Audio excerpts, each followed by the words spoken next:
Bonjour, aujourd'hui, après mon coup de gueule sur les abattages des bovins, je vais vous parler de la mycothérapie. Qu'est-ce que c'est que la mycothérapie? C'est le soin par les champignons. Alors j'avais déjà fait un article et une vidéo, je crois, sur les champignons, où je vous parlais des champignons qui étaient dangereux pour les animaux, ce sont les mêmes que pour les humains. Qu'est-ce qu'il faut faire? Faire vomir avec de l'eau sursalée ou avec de l'eau oxygénée et amener chez le vétérinaire pour faire les soins complémentaires pour que tout aille bien. Voilà. Sinon, il y a aussi les champignons comestibles, ceux-là vous les connaissez, les cèpes, les chanterelles, les morilles, tout ça c'est très bon, mais bon, c'est presque plus la saison. Et puis, il y a aussi les champignons hallucinogènes, mais ceux-là on n'en parlera pas. Aujourd'hui, donc, je souhaite vous parler des champignons thérapeutiques. Et les champignons thérapeutiques, essentiellement, sont arrivés en Occident avec la médecine traditionnelle chinoise. La médecine traditionnelle chinoise utilise énormément de champignons, car en Chine, il y a beaucoup de champignons. Le problème, c'est que ces champignons, ils avaient beaucoup de chemin à faire pour arriver en Occident, pour être traités de façon correcte. Il fallait en connaître l'origine. Enfin, tout ça était un peu complexe. Et depuis pas mal d'années maintenant, il y a beaucoup de producteurs qui ont commencé à faire des champignons, comme les champignons chinois, qui poussent en Europe et qui ont les mêmes vertus que les champignons chinois d'origine. Donc ça, c'est extraordinaire. Ça, c'est le premier point. Alors, qu'est-ce que je pouvais vous dire sur les champignons? Les champignons, ils sont modificateurs de la réponse biologique. C'est-à-dire qu'ils vont transformer au niveau de l'organisme, au niveau des organites, ils vont transformer les réactions et donc faire que ça va aller mieux. Oui, donc quels sont les effets des champignons thérapeutiques? Il y a l'immunomodulation, c'est-à-dire que si l'immunité est trop faible, on va la remonter, si l'immunité est trop forte, on va la descendre. Ça peut être intéressant pour les problèmes d'inflammation, pour les problèmes d'allergie, pour les problèmes de maladies auto-immunes, pour les problèmes de cancer par exemple. Deuxième effet intéressant, l'effet adaptogène. D'abord, contre le stress. Deuxièmement, recréer l'homéostasie, c'est-à-dire remettre les constantes à niveau, constantes sanguines, constantes générales, comme par exemple la température, à remettre à un niveau normal. Autre effet intéressant, l'effet prébiotique, c'est-à-dire l'effet qui va agir sur la flore, non seulement la flore bactérienne, mais toutes les flores qui sont dans notre corps, flore respiratoire, cutanée, etc., qui ont besoin d'être rééquilibrées. Voilà des effets extrêmement intéressants. Et on va avoir donc des molécules qui vont permettre tout cela. Dans les molécules, je vais en citer quelques-unes, il y a les bêta-glucanes qui ont un pouvoir intéressant au niveau, immunomodulateur essentiellement. Il y a des effets GABA, c'est-à-dire qui vont stimuler l'activité des hormones cérébrales. On va avoir des effets terpènes, anti-inflammatoires, légèrement anti-infectieux. On va avoir des oméga 3 en particulier. On va avoir des vitamines liposolubles, B, C, D, E. On va avoir des oligoéléments qui vont être apportés, et puis des tas de petites molécules spécifiques de chaque champignon, en particulier des molécules comme des statines naturelles qui peuvent jouer sur le cholestérol. Voilà, tout ça c'est un ensemble d'effets, et donc il va y avoir automatiquement des champignons plus spécifiques de telle et telle chose, et j'ai choisi de vous parler de 5 champignons.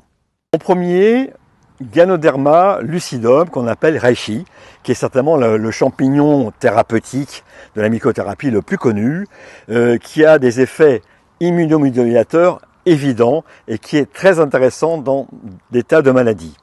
Il va jouer sur des problèmes anti-inflammation, des problèmes de virus, des problèmes éventuellement neurologiques.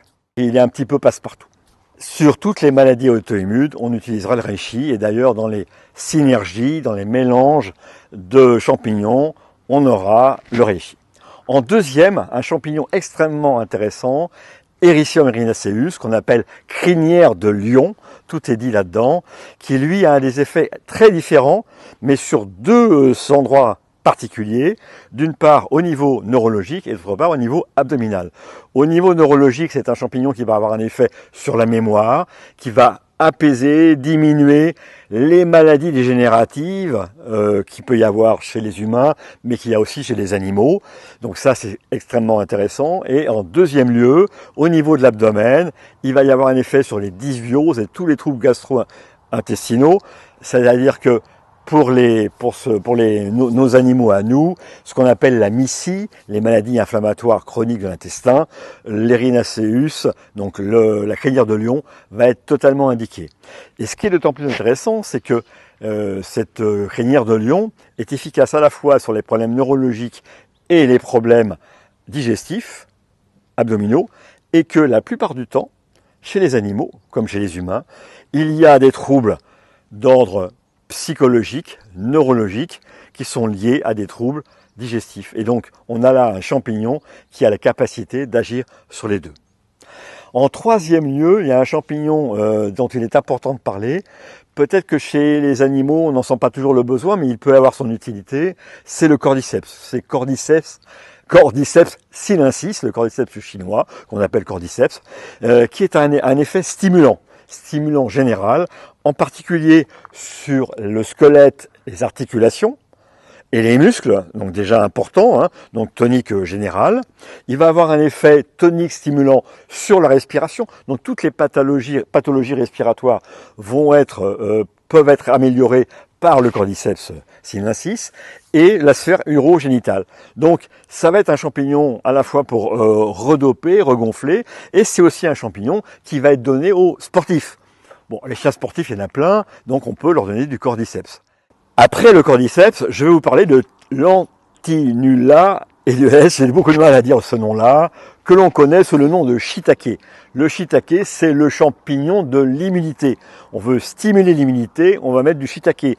Si je crée une synergie, eh bien, je vais mettre, s'il y a de l'immunité à gérer, ça sera le shiitake. Je stimule l'immunité. Par contre, si c'est de l'immunomodulation, je mettrai que du reishi sans shiitake. Si je veux augmenter l'immunité, je donnerai du reishi et du shiitake, hein, pour donner cet exemple. Donc ça, on va le retrouver dans un moment de présentation. En cinquième, j'aimerais parler d'un champignon qui, on va le dire, est spécifiquement animalier. C'est le Coriolus versicolore. Car ce champignon est interdit à la vente pour les humains. Coriolus versicolore est un champignon que j'utilise sous le nom de versicore depuis beaucoup d'années. On ne doit pas être loin, une vingtaine d'années d'usage du versicore. Et le versicore avait été indiqué, le Coriolus versicolore avait été indiqué pour des problèmes cancéreux, essentiellement, en particulier pour les problèmes de rate et le système lymphopoïétique, c'est-à-dire tout ce qui est géré par la rate, c'est-à-dire le drainage de tout ce qui est mauvais dans le corps et qui va repartir. Et puis, deuxièmement, sur les problèmes de peau. Les problèmes de rate, etc., c'est souvent les problèmes de lymphome, maladies, cancers fréquents chez les animaux, comme de plus en plus fréquents chez les humains. Et les problèmes de peau, c'était surtout les mastocytomes, qu'on trouve très souvent sur certaines races de chiens, comme les boxers, les dogs allemands, etc. Cancer assez compliqué à gérer. Et on avait un certain résultat avec Coriolus versicolore, avec ce produit versicore. Avec ces 5 champignons déjà, on peut déjà traiter énormément de pathologies. On peut aussi améliorer l'état général de l'animal, comme on peut le faire pour l'humain. L'astuce, c'est en fait de mélanger pour créer une synergie, pour augmenter l'effet de ces champignons. Je dis ça parce que il y a beaucoup de vendeurs de champignons chinois qui vendent que spécifiquement tel ou tel produit. Aujourd'hui, il y a des laboratoires qui fabriquent des synergies, des mélanges pour avoir des cibles plus pointues. Moi, j'utilise par exemple un laboratoire espagnol, pour pas le nommer IFAS-Ater, avec lequel je n'ai aucune relation financière, soyez-en sûrs, qui a créé très récemment, c'est un laboratoire qui a plus de 20 ans d'existence, qui a créé une gamme spécifiquement pour les animaux. Donc avec des synergies comme celle d'Ifasa-Terra, on va pouvoir traiter des problèmes, des syndromes importants. Actuellement, par exemple, si on me présente un cas de lymphome diagnostiqué par mes confrères, évidemment, je vais proposer le IFAS Gut and Brain PET, qui est très indiqué pour ce genre de choses, ou éventuellement le IFAS Onco PET. Voilà. Et puis, en fonction des symptômes particuliers et tout, si j'ai un problème arthrosique, je proposerai le produit de chez eux aussi.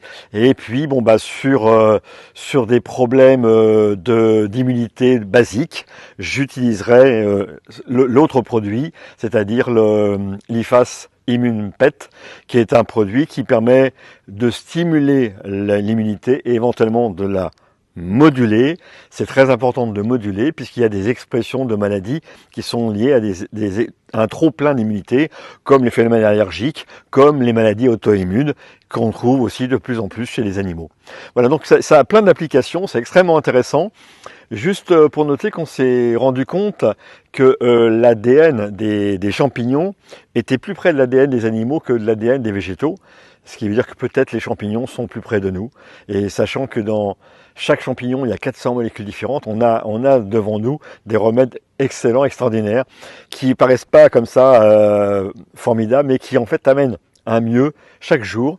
Et il y a des traitements à long terme à faire, au moins 2 mois, pour avoir un effet intéressant et durable. Voilà ce que je voulais vous dire sur la mycothérapie aujourd'hui. Je pense que c'est intéressant à connaître, qu'on devrait tous l'utiliser, que vous pouvez en parler autour de vous, et je vous remercie. À bientôt.